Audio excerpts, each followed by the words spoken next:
आप सभी का दस्तक कोचिंग वाराणसी के ऑनलाइन क्लास में हार्दिक स्वागत है। आज हम बात करने वाले हैं भूगोल की। जैसा कि आप जानते हैं कि ज्योग्राफी में सुविधा की दृष्टि से हम उसको दो चीजों में डिवाइड करके पढ़ते हैं, एक तरफ विश्व का भूगोल और दूसरी तरफ आपके जो है भारत का भूगोल। तो भारत के भूगोल में हम शुरुआत करेंगे जो है आज एक नए सिरे से आपको पढ़ाने का प्रयास करेंगे। उसमें हम आज जो हमने चैप्टर लिया है उसका नाम है भारत का भौगोलिक परिचय। क्योंकि किसी भी विषय वस्तु के जैसे हम आप हैं तो सबसे पहले व्यक्ति क्या देखता है? पहले व्यक्ति अपने नजरों से व्यक्ति का कद काठी, शरीर, रंग, रूप, कपड़ा ये देखता है। फिर धीरे धीरे चीजों को जब वह समय बिताता है तो उसके अंदर के गुण अवगुणों की चर्चा जो है अपने दिमाग या मन मस्तिष्क में करता है। तो हम किसी भी चीज को शुरू करने से पहले, भारतीय भूगोल को शुरू करने से पहले हम जानेंगे कि भारतीय भूगोल में भारत का जो लोकेशन है वो कैसा है, भारत का क्षेत्रफल क्या है, भारत की जनसंख्या कितनी है, भारत में कौन कौन सी जो रेखाएं हैं अंतरराष्ट्रीय, जैसे कर्क रेखा है, मकर रेखा है, वह कहां कहां से होकर गुजरती है, किन किन राज्यों से गुजरती है, मानक समय रेखा क्या है। तमाम प्रकार के बिंदुओं की चर्चा हम करेंगे इस चैप्टर में। जैसा आप स्क्रीन पे देख भी पा रहे हैं कि इसमें हमने 10 पॉइंट को लिया है, उसके साथ साथ 10 पॉइंट के अलावा आपके एक फैक्चुअल चीजें हैं जो आपके इन चीजों से हट करके हैं, जो कि कई बार एग्जाम में पूछी जाती है, उसको भी हम इस वीडियो में कवर करेंगे। तो आप चलते हैं स्क्रीन पर सीधे और आपको बताते हैं, जैसे कि 10 पॉइंट आप देख रहे हैं। पहला है भारत की अवस्थिति, भारत का लोकेशन क्या है अगर हम देखें मैप पे। दूसरा है जलवायु, जनसंख्या, क्षेत्रफल, मानक समय रेखा, कर्क रेखा, भारत और उसके पड़ोसी देश, भारत के जो राज्य हैं वो किन किन देशों से सीमा साझा करते हैं, भारत के तटीय राज्य कौन से हैं, कौन से ऐसे राज्य हैं जो जलीय सीमा साझा करते हैं, कौन से ऐसे राज्य हैं जो कि स्थल सीमा साझा करते हैं, और भारत के चारों अलग अलग दिशाओं में जो लास्ट पॉइंट है, लास्ट जो बाउंड्री है उसका नाम क्या है। इन चीजों को हम इस वीडियो में कवर करेंगे। तो चलिए, इसमें आप देखेंगे कि आपको हम शुरू में थोड़ा सा डिटेलिंग करेंगे, हल्का फुल्का आपके जो है जो इस टॉपिक का पार्ट नहीं है उसको भी हम थोड़ा सा आपके प्रकाश डालेंगे आपके ज्ञान पे। तो चलिए शुरू करते हैं आज के लेक्चर को। आज के लेक्चर में आप यहां पे ग्लोब पे स्थिति भारत की देख पा रहे होंगे सीधे सीधे। यह जो है कुछ इस प्रकार से भारत जो है यहां पे लोकेट करता है। और इसमें अगर हम जब आगे चलेंगे तो आप देखेंगे, अगर आपके ये हाथ में अगर ग्लोब है, एक पृथ्वी है, पृथ्वी आपको पता है कि अंडाकार, कभी कभी गोलाकार, ये सब कहा जाता है। और पृथ्वी अपने अक्ष पे इस ब्रह्मांड में घूमती है, ठीक है, वह अपने अक्ष पे घूमी जो है झुकी हुई है। तो ये चीजें आप देख सकते हैं। और ये जो बीचों बीच लाइन है ये आप देख पा रहे हैं, एरो से दिखाया गया है, यह 0 डिग्री है, जिसे हम कभी कभी विषुवत रेखा या भूमध्य रेखा कहते हैं। ये आप जानते होंगे। ये आप देख सकते हैं 0 डिग्री है जिसपे आपने उंगली रखी हुई है। आगे देखेंगे दो चीजें हमारे दिमाग में पहले आती हैं, एक है देशांतर रेखा, एक अक्षांश रेखा है। जब आप भारतीय भूगोल या फिर विश्व भूगोल पढ़ते हैं तो तमाम प्रकार की रेखाओं का जिक्र आता है, चाहे मैथ में हो चाहे वो भूगोल में हो। लेकिन चूंकि यह भूगोल है और भूगोल से हम संबंधित चीजों को पढ़ रहे हैं तो इसमें आप देखेंगे दो चीजों का यहाँ पे जिक्र आया है, तो उसको बताते चल रहे हैं। एक है देशांतर रेखा और दूसरी है अक्षांश रेखा। देशांतर रेखा क्या है, अक्षांश रेखा क्या है, तो देखेंगे कि ये आपके देशांतर और अक्षांश रेखाओं में अंतर क्या है। सीधे सीधे अगर मोटी मोटा आप जाने तो जो अगर ये आपका ग्लोब है, इस पे जो खड़ी खड़ी लाइन है ऐसे उत्तर से दक्षिण की तरफ, इसको हम लॉन्गिट्यूड बोलते हैं लाइन, जिसे हम हिंदी में देशांतर रेखा कहते हैं। और एक जो आपके देख रहे हैं बेड़े बेड़े लाइन है, ऐसे क्षैतिज रेखाएं जो है इसमें ड्रॉ की गई हैं, इसे हम लैटिट्यूड कहते हैं। क्योंकि ये लेटा हुआ लाइन है तो इसे हम हिंदी में अक्षांश रेखा भी कहते हैं। तो हमने ये चीज समझा कि अगर हम रेखाओं की चर्चा करेंगे तो जो खड़ी खड़ी सर लाइन होगी उसको हम देशांतर रेखा बोल देंगे, अंग्रेजी में कोई पूछेगा तो लॉन्गिट्यूड कह देंगे।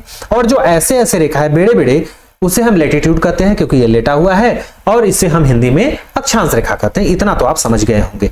अब देखिए एक चीजें आप भी और देखेंगे कि अगर हम इसमें अगर हम एक ग्लोब का अगर हम सामान्य सा चित्र बनाएं तो आपके मस्तिष्क में ये बैठना चाहिए कि अगर यह 0 डिग्री है, यह क्या है 0 डिग्री है, जिसे हम भूमध्य रेखा, विषुवत रेखा अन्य नामों से जानते हैं।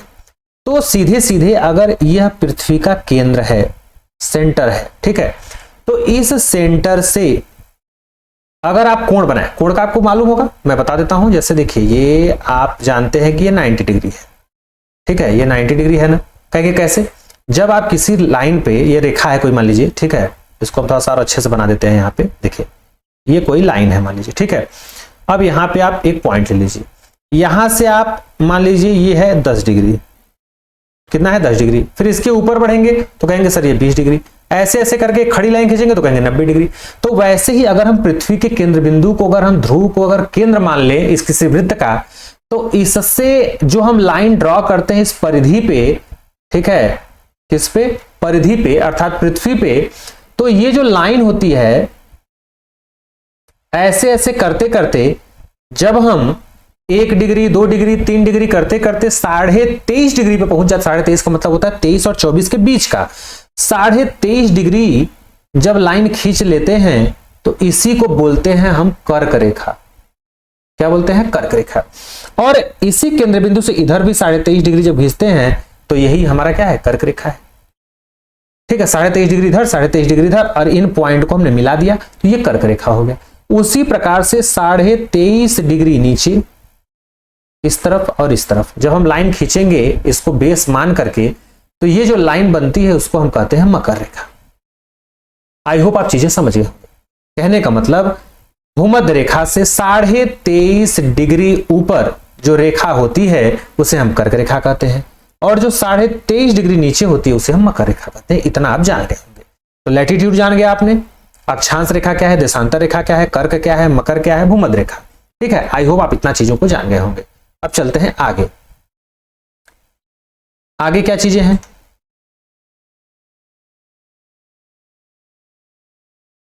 अब देखिए यहां पे चीजें आपके समझने योग्य क्या है। यहां पे देखेंगे एक ग्रीनविच नाम का यहां पे कुछ लिखा गया है अंश के रूप में। यहां पे इक्वेटर लिखा गया है, ठीक है, जिसे हम भूमध्य रेखा कहते हैं इंग्लिश में, हिंदी में। और ये देखिए ग्रीन मेरिडियन लाइन, जिसे हम शॉर्टकट में GMT बोलते हैं। क्या बोलते हैं? GMT। GMT क्या है कि आप देखेंगे अगर ये पूरे विश्व का अगर हम मैप खोल दें, एक मैप की तरह आप देखते होंगे, तो एक जो बीचों बीच लाइन होती है ये, इसी को हम GMT कहते हैं, ग्रीन मेरिडियन टाइम लाइन। ठीक है, ये ग्रीन मेरिडियन लाइन है जिसे हम GMT कहते हैं। ठीक है, ग्रीन मिस टाइम। तो ये जो लाइन है यहीं से समय का निर्धारण होता है। जितने भी आप घड़ी में देखते हैं कि इतना बजा है और दूसरे घड़ी में देखते हैं इतना बजा है, तो ये जो समय देखते हैं कि हमारे भारत में लगभग समय बराबर रहता है। ठीक है, लेकिन अन्य देशों में देखेंगे, अगर आपको फोन करके किसी से पूछेंगे भाई कितना बज रहा है, तो अगर हो सकता है कि यहाँ पे 10 बज रहा हो तो वहां पे 12 बज रहा हो, वहां पे 1 बज रहा हो। ये चीजें वाकई में होती हैं। तो ये काल्पनिक रेखाएं हैं जो कि पृथ्वी के ऊपर अपने मन मस्तिष्क में क्या की गई है? बैठाई गई है। अब कहेंगे कि सर ये अक्षांश और देशांतर रेखाएं या फिर इन लाइनों की जरूरत क्या है? तो इन लाइनों की जरूरत पड़ती है। जैसे आपका घर है तो आपका मकान नंबर होगा। अगर आपके पते पे कोई सामान पहुंचाना है, आपके घर पे पहुंचाना है, तो आपको कोई पता होगा ना कि भाई मैं फला जगह पे रहता हूं। तो वैसे ही लैटिट्यूड और लॉन्गिट्यूड से ही चीजों का निर्धारण होता है कि हाँ फला देश फला जगह इस जो है चीज में एग्जिट करता है या इस पॉइंट पे स्थित है।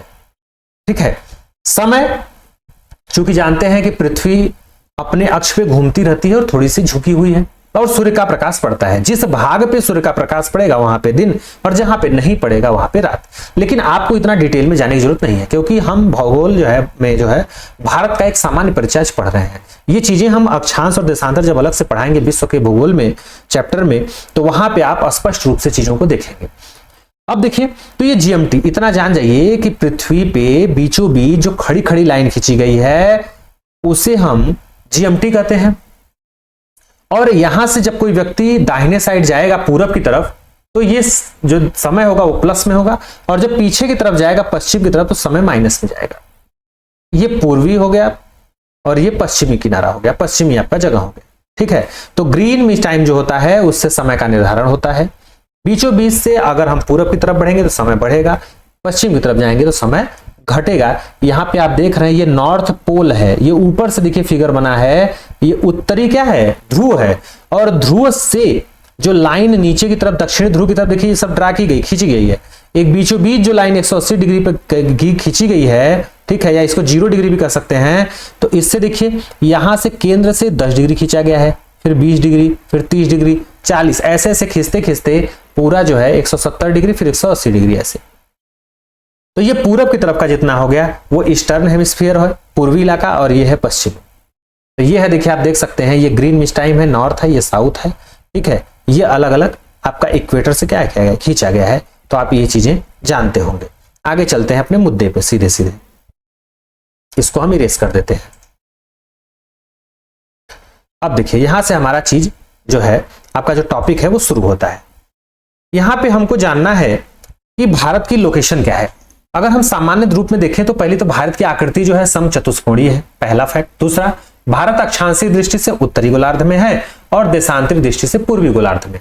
अगर हम देखें यहाँ पे सीधे सीधे आप देख पा रहे हैं, अगर ये गोले का आधा भाग है, चूंकि पृथ्वी झुकी हुई है तो ये आधा भाग है, तो गोलार्ध माने होता है गोले का आधा भाग, गोलार्ध गोला का आधा। तो ये अगर हम पृथ्वी है इसको आधे भाग में डिवाइड करें तो ऊपर क्या कहलाएगा, उत्तर, और नीचे वाला दक्षिण।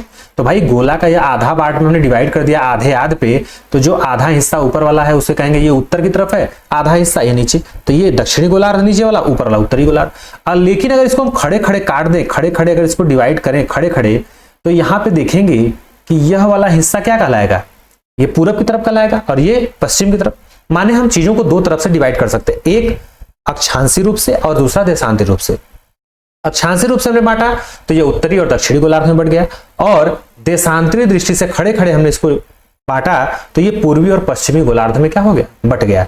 तो चूंकि जो भारत है वह उत्तरी गोलार्ध में है क्योंकि इस लाइन के उत्तर में है, और चूंकि ये जो बीचों बीच देशांतरी लाइन है, देशांतर वाला, इसके यह पूरब में है, ठीक है, इसलिए इसे हम पूर्वी देशांतर कहते हैं। तो भारत कहां कहां है, एक तो आपसे पूछा जाए तो उत्तरी गोलार्ध में है, और देशांतरी दृष्टि से अगर देखा जाए तो पूर्वी गोलार्ध में है।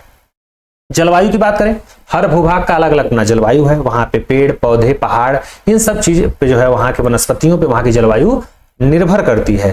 तो भारत की जलवायु क्या है, मानसूनी है, और इसका विस्तार उष्ण तथा उपोष्ण दोनों कटिबंधों के बीच है।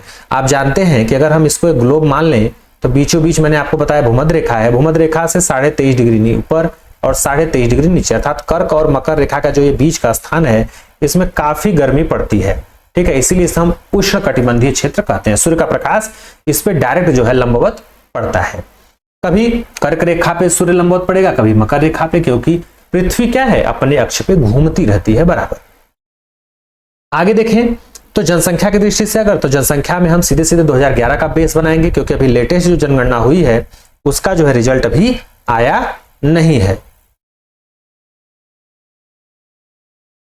आगे चीजों को जब आप देखेंगे तो देखेंगे आप सामान्य विस्तार। अब देखिए विस्तार देखें तो विस्तार देखेंगे तो भारत का जो विस्तार है, एक तो उत्तर से दक्षिण तक 3214 किलोमीटर, और पूरब से पश्चिम जो है आपका कितना है, 2933। यहां पे पूरब से पश्चिम कितना है, 2933, और उत्तर से दक्षिण जो है 3214 किलोमीटर, इतना आप जानते रहिए। क्षेत्रफल आपसे कोई पूछे तो 32,87,263 वर्ग किलोमीटर है। याद करने का अगर कोई एक छोटा सा ट्रिक जान जाइए तो भाई 3 देखिए शुरू में भी है और लास्ट में भी है, तो यहाँ पे क्या हो जाएगा आपका, ये राइट हो जाएगा। अब देखिए यह पूरे विश्व का 2.42% एरिया क्या है, कवर किए हुए हैं। भाई अगर पूरे विश्व की जनसंख्या को 100% मान लिया जाए तो भारत के पास कितना उसमें से है हिस्सा, 2.42%। और भारत जो है क्षेत्रफल की दृष्टि से 7वें नंबर पे है, अर्थात इससे पहले भी 6 राज्य 6 जो है देश क्या है ऑलरेडी इससे बड़े हैं क्षेत्रफल की दृष्टि से। कौन कौन से हैं, एक तो रूस है, फिर कनाडा है, फिर चीन है, अमेरिका, ब्राजील, ऑस्ट्रेलिया, ठीक है, और उसके बाद भारत। इसका एक छोटा सा ट्रिक भी आप जान सकते हैं, रुक चीन अब आ भारत। र से जो है रूस हो जाएगा, क से कनाडा, च से चीन, न से क्या हो जाएगा आपका, ये आप छोड़ देंगे, फिर अ से क्या हो जाएगा अमेरिका, फिर ब से ब्राजील, आ से ऑस्ट्रेलिया और फिर भारत। तो ये ट्रिक आप जानते रहिए। आगे जब चलेंगे तो देखिए यहाँ पे अक्षांशीय और देशांतरी दृष्टि से देखेंगे कि भारत जो है कहां कहां पे है। तो भौगोलिक दृष्टि से भारत का जो मुख्य भूभाग है, वैसे तो जो है 6-8 से है, लेकिन अगर मुख्य आप देखेंगे मुख्य रूप से भूभाग जो है यहां से सीधे सीधे ये वाला पॉइंट, तो यहां से ये 8-4 है, क्या है 8-4 से लेकर के और ये 37-6। चूंकि भारत पूरा का पूरा देखेंगे तो उत्तरी गोलार्ध में है, तो हम उत्तर की तरफ कह सकते हैं कि भारत जो है 8 डिग्री 4 मिनट से 37 डिग्री 6 मिनट उत्तरी अक्षांश के बीच फैला हुआ है। ये डिग्री गोला वाला इसको हम डिग्री बोलते हैं और ये जो है ये मिनट बोलते हैं। तो 8 डिग्री 4 मिनट से लेकर के 37 डिग्री 6 मिनट तक भारत क्या है उत्तरी अक्षांश में है। और देशांतरी रूप से देखा जाए तो चूंकि मैंने बताया था कि ये पूर्वी देशांतर में पड़ता है, तो 68 डिग्री, यहाँ पे देखिए लिखा है 68 डिग्री 7 मिनट से लेकर के 97 डिग्री और 25 मिनट पूर्वी देशांतर के मध्य फैला है। ट्रिक के लिए हम आगे आगे का दो देखिए लाइन ले लेते हैं। जैसे ये 2 ही अंक का है तो 84 ले लिए, ये 3 अंक का है तो 37 खाली, 2 अंक बस लेंगे, 68 है और ये 97।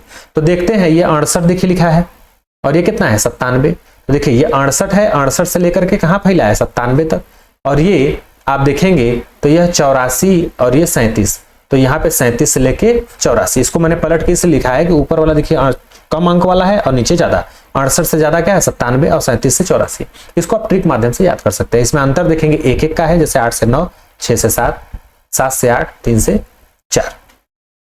एरिया की बात करें, क्षेत्रफल की बात, तो क्षेत्रफल मैंने आपको इसमें बता ही दिया। ठीक है, आगे चलिए, आगे चलते हैं।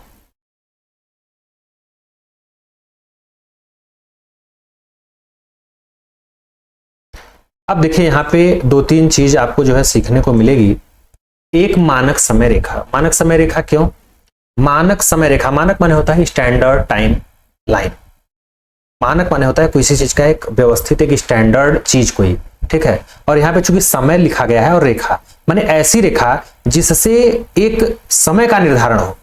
तो विश्व में जानते हैं कि अलग अलग देश हैं, अलग अलग बहुत बड़ा भूभाग है, तो उस पर अलग अलग देश के जो है लोगों ने, वैज्ञानिकों ने ये अमूमन एक राय बनाया कि एक ऐसी रेखा मान लेते हैं जिसको आधार मान के किसी भी देश का समय का क्या हो, निर्धारण हो, है कि नहीं।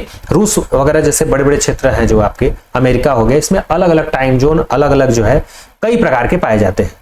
भारत में एक ही टाइम जोन है, लेकिन इसमें भी शुरू से ही डिमांड रहा है कि यहाँ पे भी 2 टाइम जोन होना चाहिए, क्योंकि बहुत ज्यादा पूरब से लेकर पश्चिम तक देखेंगे विस्तार बहुत लंबा चौड़ा है, तो वहां पे समय का भी बहुत ज्यादा फ्लक्चुएशन आ जाता है। तो सीधे अपने मुद्दे पे चलते हैं। मानक समय रेखा, मानक समय रेखा भारत की पूछी जाए तो यह भारत पूर्वी देशांतर में स्थित है, चूंकि आपको पता ही है 82.5 डिग्री। कहां पे? 82.5 डिग्री। आपको मालूम होगा, मैंने भी आपको बताया था कि चूंकि यहां से लेकर के यहां तक जो है भारत एग्जिट कर रहा है, तो यहां पे भारत के बीचों बीच लगभग ये खड़े लाइन जो देख रहे हैं ऐसे लगभग, इसी को एक मानक समय रेखा मान लिया गया है भारत का। जैसे पूरे विश्व का जो मानक समय रेखा है वो तो ग्रीनविच टाइम है, 0 डिग्री वाला, है कि नहीं। लेकिन भारत का पूछा जाए तो भारत का क्या है, नैनी है, इलाहाबाद का जो है नैनी। ये उत्तर प्रदेश के इलाहाबाद जो है जिले के, जिसका नाम अब प्रयागराज हो गया है, नैनी जो है नामक स्थान से जो है गुजरता है। इतना आप जानते रहिए। 82.5 डिग्री पूर्वी देशांतर में स्थित है, ठीक है, और इसी को मानक समय रेखा माना गया है, जो कि ग्रीनविच टाइम से, मानक समय रेखा से 5.5 घंटा क्या है आगे है। मैंने बताया ग्रीनविच टाइम से जो पूरब की तरफ बढ़ते हैं आप जब, तो प्लस में आता है, और इधर तरफ बढ़ेंगे तो माइनस के रूप में, तो 5.5 घंटा क्या है आगे है। और जीएमटी से ही क्या होता है, समय का निर्धारण होता है। डायरेक्ट आपसे क्वेश्चन पूछ सकता है। 1 डिग्री में 4 मिनट का अंतर जो है इस पे होता है। भारत के ऐसे कौन कौन से राज्य हैं, डायरेक्ट क्वेश्चन आपसे पूछता है कि जो कि मानक समय रेखा से गुजरता है। तो आप देख सकते हैं स्क्रीन पे, ये मानक समय रेखा ऊपर तो नेपाल है, तो यहाँ पे सीधे सीधे तो पहले तो उत्तर प्रदेश से गुजरेगा, ये देखिए उत्तर प्रदेश हो गया। फिर यहाँ पे मध्य प्रदेश का थोड़ा सा हिस्सा है, फिर उसके बाद ये छत्तीसगढ़ है इसमें, ठीक है। छत्तीसगढ़ के बाद यहाँ पे उड़ीसा का थोड़ा सा जिक्र है, फिर उड़ीसा के बाद आंध्र प्रदेश है, ठीक है। तो ये 5 ऐसे राज्य हैं जहां से मानक समय रेखा गुजरती है। कर्क रेखा का मैंने आपको जिक्र बताया, चूंकि कर्क रेखा इसलिए स्पेशल है कि यह भारत के बीचों बीच से होकर गुजरती है। तो आपसे यह भी प्रश्न बन जाता है कि कर्क रेखा भारत के कितने राज्यों से होकर गुजरती है, तो आपको आंसर में देना है 8। 8 कौन कौन से राज्य हैं, तो एक तो हो गया गुजरात, सीधे सीधे दिख रहा है। कंफ्यूजन में आप राजस्थान में आते हैं, लेकिन राजस्थान भी है क्योंकि इसमें थोड़ा सा हिस्सा देख रहे हैं यहाँ पे है, तो गुजरात, ये आपका राजस्थान, गुजरात हो गया, राजस्थान हो गया। फिर आपका मध्य प्रदेश तो सीधे सीधे दिख रहा है। फिर यहाँ पे थोड़ा सा हिस्सा छत्तीसगढ़ का है।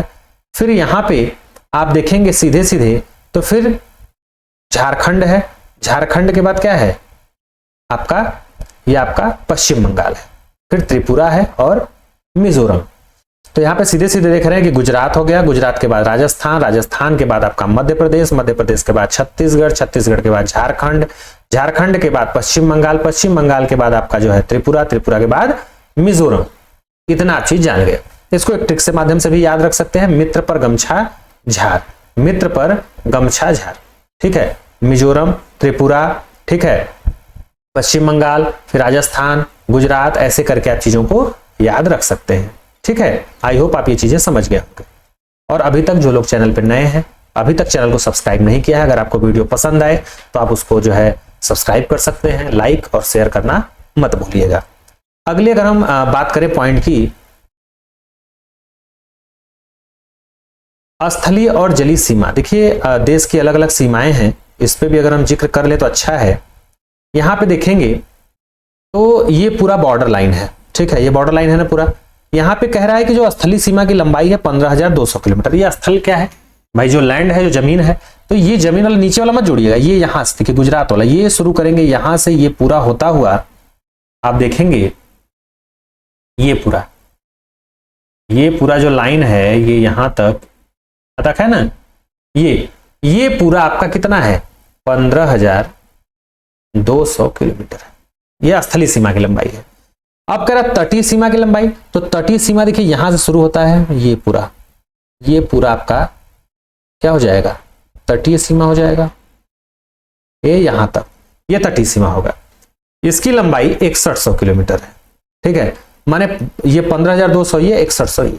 लेकिन यहीं पे बात खत्म नहीं होती, इसके अलावा भी आपका अंडमान निकोबार और ये लक्षद्वीप, ये भी तो है, तो इन दोनों को भी अगर सम्मिलित कर दिया जाए 6100 में, पानी वाले में, जलीय सीमा में, तो कुल हो जाता है 7,517 किलोमीटर। माने कि इसमें जो है आपके मुख्य भूमि हो गई और अंडमान निकोबार और लक्षद्वीप, इसको हमने क्या किया, शामिल कर दिया। आगे देखते हैं, आगे देखिए क्या है कि नहीं, आगे चीजों को देख लेते हैं। तो यहां पे देखेंगे आप सीधे सीधे कि यही आपका पूरा कितना हो जाएगा, 15,200 ऊपर वाला हो गया, और सीधे सीधे जो है 6100 किलोमीटर आपका जो है ये वाला हो गया पूरा एरिया, है कि नहीं। और टोटल अगर आपसे जलीय सीमा पूछे तो 7,517 आप क्या करेंगे, अब बताएंगे, ठीक है। माने इस पूरे एरिया में अगर आप अंडमान निकोबार का भी शामिल कर देंगे तो आपका 7,517 किलोमीटर एरिया पूरा आपका आ जाएगा। आगे देखिए फैक्ट क्या है, भारत की सबसे बड़ी जलीय सीमा वाला राज्य कौन सा है, तो आपको पता है कि गुजरात है। कौन सा है, गुजरात। सबसे ज्यादा जलीय सीमा ये लंबाई की दृष्टि से, चूंकि ये देखिए बहुत कटा छटा है, घुमावदार है, इसलिए ये लंबा है। आगे क्या है, आपको याद रखना है कि भारत की सबसे बड़ी अंतरराष्ट्रीय, अगर आपसे पूछे कि भारत अगर जो देश है इसका अन्य देश के साथ कौन सा ऐसा देश है जिससे सबसे ज्यादा इसकी बाउंड्री लगती है कि नहीं, तो वह है बांग्लादेश। अभी मैंने आपको बताऊंगा आगे कि कितना लगता है, तो बांग्लादेश याद रखिएगा। भारत के कुल 9 राज्य हैं और 4 केंद्र शासित प्रदेश हैं जिनकी सीमा जल से लगती है, जली से। अगर हम 9 राज्यों की चर्चा करें तो इसमें पहले नंबर पे गुजरात, फिर महाराष्ट्र, फिर गोवा 3 हो गया, कर्नाटक 4, ये केरल 5, तमिलनाडु 6, आंध्र प्रदेश 7, उड़ीसा 8 और पश्चिम बंगाल 9 हो जाएगा। 4 केंद्र शासित प्रदेशों की बात करें तो एक तो पुदुचेरी है, अंडमान निकोबार है, लक्षद्वीप है, ये 3 हो गया, और एक यहाँ पे दमन और दीव हो गया। ये 4 केंद्र शासित और 9 आपके जो है राज्य हैं जो कि जिनकी सीमा क्या है, जल से लगती है। इतना आप याद रखिएगा। चलिए आगे चलते हैं। आगे आप देखेंगे, इसको हम पहले इरेज कर दें।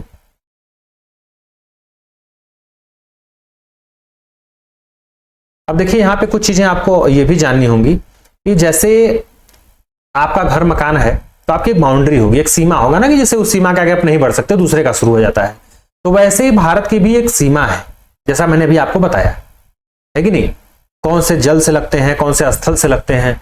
तो जो बाउंड्री है हमारे देश की, उसमें आप जैसे जल वाला जो क्षेत्र है पूरा समुद्र का क्षेत्र है, तो उसमें एक नियम बनाया गया है कि आप इतने किलोमीटर तक ये कर सकते हैं, इतने किलोमीटर तक ये कर सकते हैं। जैसे आपका बाउंड्री है, बाउंड्री के पास अगर आप पेड़ लगाए हैं तो पेड़ की कटाई है, छटाई है, फल वगैरह तोड़ना है, उतना कर सकते हैं। लेकिन दूसरे के खेत या परिवार या फिर घर में नहीं जा सकते आप ना, किसी दूसरे की जमीन में आप नहीं जा सकते हैं। वैसे ही यहाँ पे अलग अलग 3 प्रकार की कैटेगरी बनाई गई है जलीय सीमा की बात करें। एक तो है प्रादेशिक समुद्री सीमा। ये प्रादेशिक समुद्री सीमा क्या है, ये बताता है कि भारत अपने मुख्य भूमि से 12 समुद्री मील तक जो है पूरी तरह से छूट है, वह उसमें जो चाहे कर सकता है। दूसरा है संलग्न क्षेत्र, जो उससे जुड़ा है, 24 समुद्री मील तक है, ये फैला है, और इसमें भारत साफ सफाई कर सकता है, सीमा शुल्क की वसूली कर सकता है, और वित्तीय अधिकार इसको क्या है, प्राप्त है। अनन्य आर्थिक क्षेत्र वाला जो तीसरा क्षेत्र है, इसमें 200 समुद्री मील तक भारत क्या कर सकता है, संपूर्ण उपभोग नहीं कर सकता है, उसमें वह वैज्ञानिक परीक्षण कर सकता है, नए द्वीपों का निर्माण कर सकता है, प्राकृतिक संसाधनों के विदोहन का अधिकार भारत को क्या है, प्राप्त है। उतना वह एरिया में कर सकता है, इसके आगे नहीं। आगे चलिए, आगे देखिए क्या है। आगे है देखिए अलग अलग जो है यहाँ पे बिंदु दिए गए हैं जो है कि भारत के जो अलग अलग जो है सीमा है। जैसे आप देखेंगे सीधे सीधे तो जो सबसे उत्तरी पॉइंट है भारत का उसे इंदिरा काल कहते हैं और सबसे दक्षिणी जो है वह इंदिरा पॉइंट है। सरक्रिक जो है आपके पश्चिम में है और किबिथु क्या है अरुणाचल प्रदेश में पूरब में है। तो भारत का जो है आप मुख्य रूप से देखेंगे तो उत्तरी बिंदु इंदिरा काल है और दक्षिणी भूमि जो है आपके केप कोमोरिन जिसे भी कहते हैं और ये कन्याकुमारी तमिलनाडु में क्या है यहाँ पे स्थित है। मुख्य भूमि से दूर अगर हम दक्षिणतम बिंदु की बात करें तो वही है इंदिरा पॉइंट जिसे हम पिग्मिलियन पॉइंट जो है अंडमान निकोबार द्वीप समूह कहते हैं। यह मुख्य भूमि से क्या है यहाँ पे थोड़ा सा दूर है, लेकिन ऐसे नॉर्मल पूछे तो इंदिरा पॉइंट है आपका, इसे हम पिग्मिलियन पॉइंट भी कहते हैं। मुख्य भूमि से क्या है ये दूर है। भारत का पूर्वी बिंदु अगर आपसे पूछे तो किबिथु है, यह अरुणाचल प्रदेश से पड़ता है। और पश्चिमी बिंदु जो है गौर माता जिसे हम कहते हैं या फिर सरक्रिक, इसे जो है गुजरात में जो है इसी जो है आपकी स्थित है। तो ये आप चारों पॉइंट जो है क्या करेंगे आप याद रखेंगे। आगे चलते हैं, आगे देखिए क्या है। आगे देखिए यहाँ पे भारत और उसके पड़ोसी देश, देखिए ये काफी इंपॉर्टेंट है क्योंकि बार बार एग्जाम में यहां से क्वेश्चन क्या है बनते हैं। अगर हम भारत और उसके पड़ोसी देशों की बात करें तो आपको पता होना चाहिए कि भारत के कुल 9 पड़ोसी हैं। कितने पड़ोसी देश हैं? कुल 9 पड़ोसी देश हैं, ठीक है।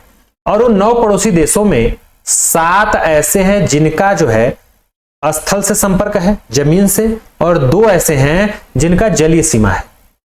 9 में आप देख रहे हैं एक बांग्लादेश है, चीन है, पाकिस्तान है, नेपाल है, म्यांमार है, भूटान है, अफगानिस्तान। और 2 जो जलीय वाले हैं वो श्रीलंका और मालदीव। श्रीलंका आपके यहाँ है और मालदीव यहाँ पे।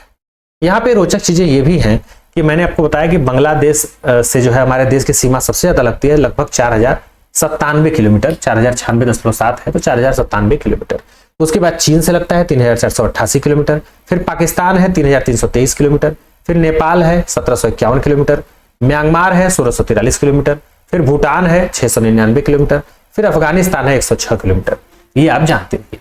अब आगे देखिए यहाँ पे देख सकते हैं, यहाँ पे मैप में यहाँ पे बाकायदे बताया गया है। यहाँ पे चाइना है, यहाँ पे नेपाल है, यहाँ पे भूटान है और अलग सीमा भी बताया गया है। म्यांमार है, बांग्लादेश से सबसे ज्यादा है, ठीक है, फिर पाकिस्तान है और सबसे कम अगर आपसे पूछे तो 106 किलोमीटर सीमा साझा करता है कौन?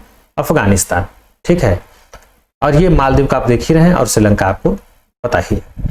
अब आगे चलते हैं, आगे देखिए इसमें डिटेल क्या क्या हमारे लिए इंपॉर्टेंट हो सकता है, इसको हम इरेज कर देते हैं।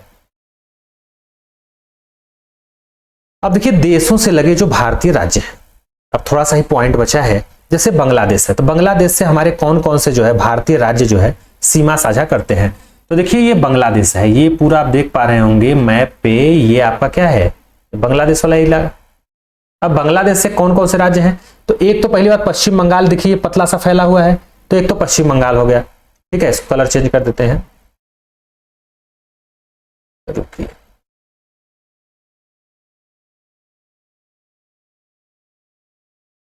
ये आपका, ये आप एरिया पूरा देख पा रहे होंगे, ठीक है। ये पश्चिम बंगाल, इसमें यहाँ पे ये पश्चिम बंगाल हो गया। पश्चिम बंगाल के बाद देखिए ये असम सीमा साझा कर रहा है राज्य, फिर असम के बाद यहाँ पे देखेंगे तो ये त्रिपुरा है, त्रिपुरा के बाद ये है, यहाँ पे देखेंगे सीधे सीधे तो मेघालय भी है, मेघालय के बाद आपका क्या है मिजोरम भी है, ठीक है। तो ये 5 ऐसे राज्य हैं जो कि बांग्लादेश से सीमा साझा करते हैं। तो 5 यही नहीं है, 5 जो है पाकिस्तान से भी है जुड़ा, चीन से और नेपाल से भी। तो बांग्लादेश से कौन कौन है? तो पश्चिम बंगाल, असम, त्रिपुरा, मेघालय और मिजोरम। अगर हम बात करें चीन से तो चीन से भी 5 राज्य लगे, कौन कौन सा? तो देखिए चीन से यहाँ पे देखेंगे तो एक तो आपका ये देखिए ये बाउंड्री हिमाचल प्रदेश वाला हो गया, इसमें थोड़ा सा हम इसको ऐसे कर देते हैं, देखिए ये हिमाचल प्रदेश वाला हो गया। फिर यहाँ पे देखेंगे तो ये ऊपर अब लद्दाख भी है, पहले जम्मू कश्मीर था मात्र, लेकिन 2 बार इसको जो है जब अलग कर दिया गया, ठीक है, इसको जब इसमें डिवाइड कर दिया गया तो ये में जम्मू कश्मीर और लद्दाख ये वाला हिस्सा है ना, तो ये जम्मू कश्मीर तो नीचे हो गया, अब इधर लद्दाख वाला हो गया, तो इधर लद्दाख हो गया। फिर आपका क्या हो जाए हिमाचल प्रदेश, हिमाचल प्रदेश के बाद देखेंगे तो सीधे सीधे उत्तराखंड, ठीक है। उत्तराखंड के बाद यहां पे देखेंगे तो आपका सिक्किम, ठीक है। तो ये आपके क्या है 5 आपके जो है क्या हो गए, और इधर अरुणाचल प्रदेश। तो ये 5 राज्य ऐसे हैं जिनकी सीमा क्या है चीन से लगती है। आगे बात करेंगे पाकिस्तान की, तो पाकिस्तान से भी 5 कौन कौन लगते हैं इनको भी जान जाइए। तो पाकिस्तान से सीधे सीधे देखेंगे तो एक तो आपका राजस्थान है, तो गुजरात है, गुजरात के बाद जम्मू कश्मीर तो है ही, और फिर इसमें लद्दाख भी है, ठीक है, और पंजाब। माने यहां ऊपर से अगर नीचे चलेंगे तो लद्दाख, लद्दाख के बाद जम्मू कश्मीर, जम्मू कश्मीर के बाद पंजाब, पंजाब के बाद राजस्थान, ठीक है, और राजस्थान के बाद जो है गुजरात। ये 5 जो है भारतीय राज्य पाकिस्तान से सीमा साझा करते हैं, ये आप जानते रहिए। नेपाल से बात की जाए तो नेपाल से भी 5 राज्य हैं। कौन कौन से हैं? काफी बार एग्जाम में रिपीटेड क्वेश्चन है। तो नेपाल से जब यहाँ पे देखेंगे आप, तो नेपाल से पहली बात तो एक तो सीधे सीधे उत्तराखंड है यहाँ पे, फिर उत्तराखंड के बाद उत्तर प्रदेश, फिर उत्तर प्रदेश से आगे बढ़ेंगे तो सिक्किम, और ये बिहार उससे पहले है ही, तो बिहार, बिहार के बाद सिक्किम, और सिक्किम के बाद यहाँ पे पश्चिम बंगाल थोड़ा सा साझा करता है। तो ये भी आप जानते रहिए। जो ध्यान देने वाली बात यह है कि जो नागालैंड और मणिपुर है यह बांग्लादेश से सीमा साझा नहीं करता है। कौन कौन सा? नागालैंड और आपका मणिपुर। ये देखिए मणिपुर और नागालैंड ये सीमा साझा इससे नहीं करता है। और एक चीज और आपको ध्यान रखना है कि 100वां जो संविधान संशोधन था वो बांग्लादेश से ही संबंधित था, जो कि आपके बाउंड्री सीमा विवाद से संबंधित था। आई होप ये चीजें आप जान गए होंगे। आगे चलते हैं, देखिए आगे क्या है जो राज्य बचे हैं। आगे इसमें देखेंगे आप सीधे सीधे, तो लद्दाख किससे जुड़ा है? अफगानिस्तान। अफगानिस्तान से मात्र एक भारतीय राज्य है लद्दाख, जो कि क्या करता है? सीमा अपना साझा करता है। ये लद्दाख वाला एरिया, क्योंकि ऊपर यही क्या है? अफगानिस्तान है। आगे देखेंगे भूटान, तो भूटान से 4 राज्य लगे हैं। कौन कौन से हैं भूटान से? तो भूटान से एक तो पश्चिम बंगाल लगा, देखिए ये भूटान है ना, तो भूटान से एक तो ये पश्चिम बंगाल वाला हो गया, और फिर ये असम वाला हो गया, और असम के बाद क्या हो जाएगा? यहाँ पे थोड़ा सा सिक्किम वाला भी एरिया था, और ये अरुणाचल प्रदेश। तो ये अरुणाचल प्रदेश, फिर उसके बाद क्या है? असम यहाँ पे, फिर असम के बाद क्या हो जाएगा? आपके जो है पश्चिम बंगाल, और फिर सिक्किम, और इधर देखेंगे तो अरुणाचल प्रदेश है ही। तो पश्चिम बंगाल, असम, सिक्किम और अरुणाचल प्रदेश ये आपका हो जाएगा। ठीक है। म्यांमार की बात करें तो म्यांमार से भी 4 राज्य हैं। म्यांमार से आप सीधे सीधे देखेंगे तो एक तो सीधे सीधे यहाँ पे मणिपुर है, और फिर क्या है? मिजोरम, मणिपुर, मिजोरम, और ऊपर क्या है? नागालैंड, और नागालैंड के बाद अरुणाचल प्रदेश। माने ऊपर से दक्षिण देखेंगे तो अरुणाचल प्रदेश, फिर नागालैंड, फिर मणिपुर, मिजोरम, ये आपके सीमा साझा करते हैं। आगे हम चलते हैं अगले फैक्ट की तरफ। अगला देखिए है, अब देखिए तटीय राज्य आपसे पूछा है, तो तटीय राज्य कुल कितने हैं? 9 हैं। तो इसमें भी आप देखेंगे तो 4 तो पूरब की तरफ हैं, ये 4 पूरब की तरफ हैं, और 5 क्या हैं? पश्चिम की तरफ हैं। अगर हम पूरब की तरफ देखें तो सीधे सीधे आप पाएंगे कि पूरब की तरफ कौन कौन से हैं? तो पूरब की तरफ तो पहली बात की पश्चिम बंगाल है, देखिए ये वाला इलाका, फिर उड़ीसा आ गया, आंध्र प्रदेश, और फिर तमिलनाडु, ये 4 हो गए। पूरब की तरफ देखेंगे तो सीधे सीधे आप देखेंगे कि यहां पे आपका क्या है? गुजरात है, फिर गुजरात के बाद महाराष्ट्र है, 2 हो गया, फिर गोवा 3, फिर कर्नाटक 4, और केरला 5। ये आपके पश्चिम की तरफ कुल 9 हैं। ठीक है। अब देखिए इसमें भी आपसे पूछता है कि सबसे ज्यादा तटरेखा किसकी लंबी है? तो गुजरात की है, गुजरात का सबसे लंबा। फिर गुजरात के बाद आंध्र प्रदेश है दूसरे नंबर पे, और फिर तीसरे नंबर पे है क्या हो सा? तमिलनाडु। माने पहला, दूसरा और तीसरा। पहले पे कौन है? गुजरात है, फिर आंध्र प्रदेश, और फिर तमिलनाडु। इतना जान गए होंगे आप। ठीक है। आगे चलिए, आगे देखिए क्या पॉइंट है आपके। अब देखिए ये इंपॉर्टेंट फैक्ट है। इंपॉर्टेंट फैक्ट में आपको याद रखना है सीधे सीधे कि अंतरराष्ट्रीय सीमा वाले अगर आपसे पूछे कि कुल कितने राज्य हैं, तो कुल 17 राज्य हैं, आप जानते रहिए।